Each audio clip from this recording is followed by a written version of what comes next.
السلام عليكم ورحمة الله وبركاته. ازيكم يا شباب؟ يا رب تكونوا بخير. فيديو جديد بعد غياب طويل.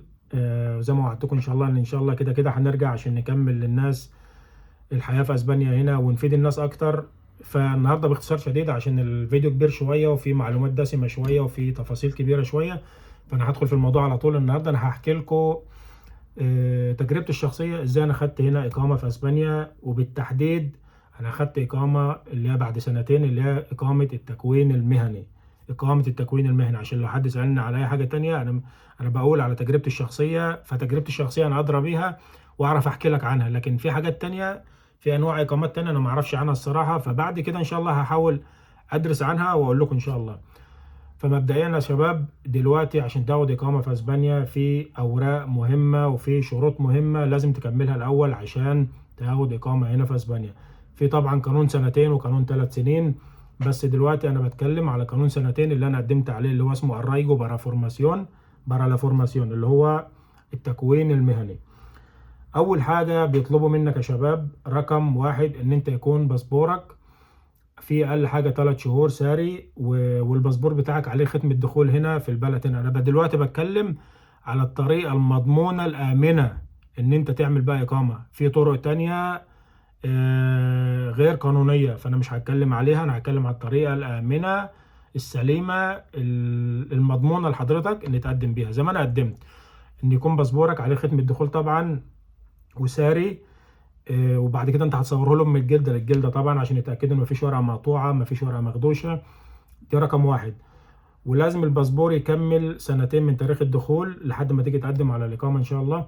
بعد كده بيطلبوا منك شهاده سكن، دي رقم 2 بقى، شهاده سكن تكون كملت سنتين هنا. شهاده السكن هنا باثبات ان انت اول ما بتيجي هنا بتأجر مكان او اوضه او بيت حسب ما تحب.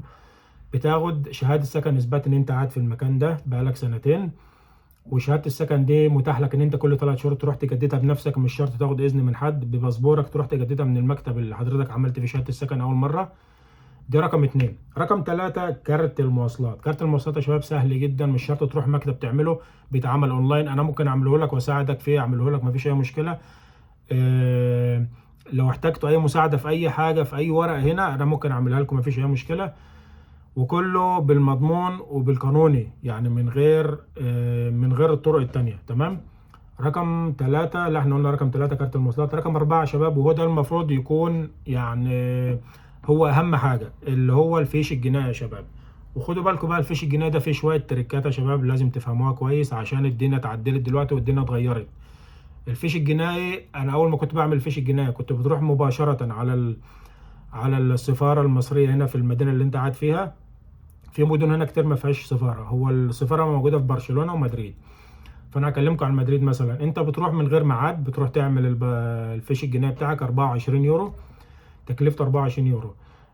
بصمات يدويه بتعمله وانت واقف على طول، بتاخده وانت واقف.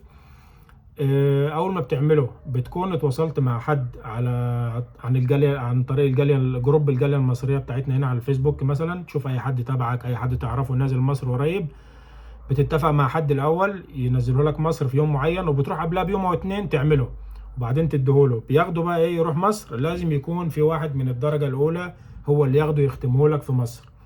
وركز معايا، لازم يكون من الدرجه الاولى، يا اخ يا اخت يا اب يا ام. بياخده يروح يختمه في 3 اختام يا شباب. في اختام ممكن تعملها قبل اختام، وفي اختام ما ينفعش تعملها قبل اختام. يعني بتختموا 3 اختام، داخليه وخارجيه وسفاره اسبانيه.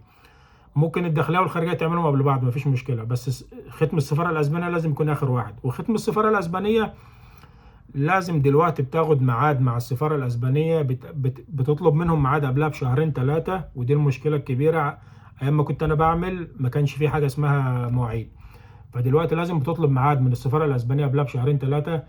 بمعنى ان انت قبل ما تروح السفاره هنا في مدريد او في برشلونه او في اسبانيا تعمل الفيش الجنائي، لازم تتواصل مع السفاره الاسبانيه في مصر الاول، تاخد منهم ميعاد الاول. اول ما تاخد الميعاد بناء عليه تروح تعمله هنا في السفاره الاسبانيه هنا، وتكون اتفقت مع حد ياخده معاه، وحد تبعك هناك من الدرجه الاولى هيختمه. تمام.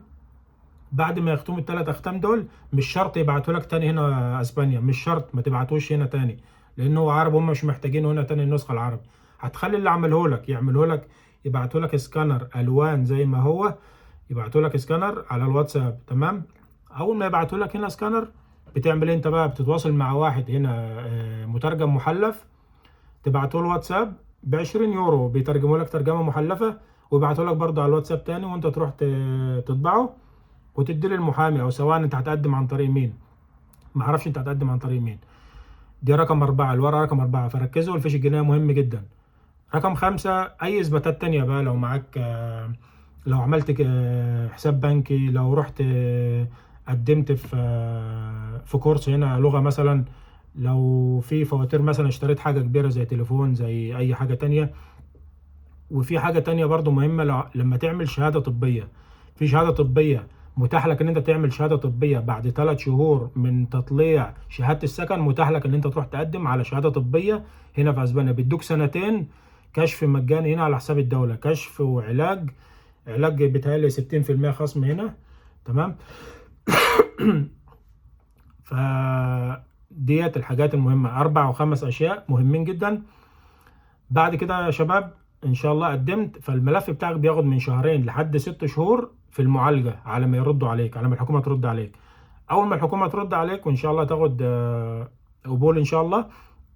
أنا بتكلم دلوقتي في قانون السنتين، بذكركم تاني، ده قانون السنتين التكوين المهني. فبعد ما 6 شهور او 2 أو 3 حسب ما الميعاد اللي بيرد عليك فيه، بيدوك سنة إقامة مؤقتة.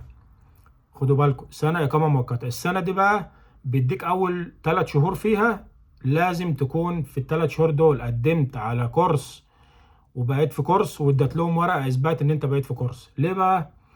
عشان لو في خلال ال90 يوم دول ما اديتهمش اثبات ان حضرتك في كورس، هيقطعوا لك الاقامه، هيتقطع لك الاقامه السنه ديت، وهتبقى ولا كأنك عملت اي حاجه، وهتبدا من اول وجديد تاني. فهي دي المشكله، فتركزوا يا شباب. فالتقديم على التكوين المهني سهل جدا، في كورسات متاحه من الحكومه، كورسات مجانيه بتقدم اونلاين، بتكتب كورسات من الحكومه الاسبانيه، هيجيب لك كورسات كتير، اختار اللي انت عايزه. انا عن نفسي اخترت اللي هو اسهل واسرع كورس، اللي هو كان كورس النظافة، والناس كلها عارفاه هنا. 1.5 شهر وكمان أسبوعين بتهيألي بتاع ده تدريبات. يعني العملي والنظري كله 2 على بعض، ما بيكملش 2 كمان. وبتاخد في ايدك شهادة منهم ان انت معاك شهادة خبرة في المجال ده. اختار اي مجال يعجبك، في مجالات كتير ببلاش. انا اخترت عن نفسي اسرع واسهل حاجة اللي هو كورس النظافة ده. فهي دي الأوراق المطلوبة عشان تعمل إقامة التكوين المهني اللي هي بعد 2. نصيحة بقى يا شباب، أنا كده خلصت المطلوب عشان تعمل الإقامة هنا بعد 2. نصيحة بقى يا شباب، بعد كده خدوا بالكم، أي مستند معاك هنا في أسبانيا، سواء شهادة سكن، شهادة طبية، اللي هو اسمها ايه، البنك ستيتمنت، اللي هي المعاملات البنكيه، اي ورقه تاخدها خد منها نسخه واثنين وثلاثه، اطبع منها نسخه واثنين وثلاثه وخليهم معاك، ما ترميش الاوراق دي، خليها معاك في دوسيه كده، عشان بعد كده اما تروح تقدم بيهم ان شاء الله. وخدوا بالكم يا شباب ان الفيش الجنائي مدته 3 شهور. الفيش الجنائي لو انتهى هتضطر تبدا الموال من اول وجديد، وتضيع لك 3 4 شهور تاني من حياتك عشان تعمله تاني. ليه؟ لان انت دلوقتي عشان تاخد ميعاد مع السفاره الاسبانيه تعمل فيش جنائي، بتاخد لك من 2 ل3 عشان يقبلوا يدوك ميعاد. هي دي المشاكل بقى اللي بتحصل مع الناس، مشاكل كبيره، وبتقابل الناس كل يوم هناك. فخدوا بالكم يا شباب، اظبط مواعيدك وركز في الورق جدا. واللي عاوز اي نصيحه عن اي حاجه انا تحت امركم، واللي عايز مساعده في اي حاجه انا تحت امركم هنا ان شاء الله. في اي حاجه تحتاجوها انا تحت امركم. اهم حاجه ما تنسوش تنشروا المحتوى ده عشان الفايده تعم على الناس كلها. وان شاء الله فيديوهات كتيره جديده ان شاء الله، هعمل لكم محتويات كتير عن اي حاجه انتوا عايزينها. اللي عايز اي محتوى عن اي حاجه يبعت لي ان شاء الله في الكومنتات، وان شاء الله انا تحت امركم في اي حاجه. واشوفكم في فيديو جديد، والسلام عليكم ورحمه الله وبركاته.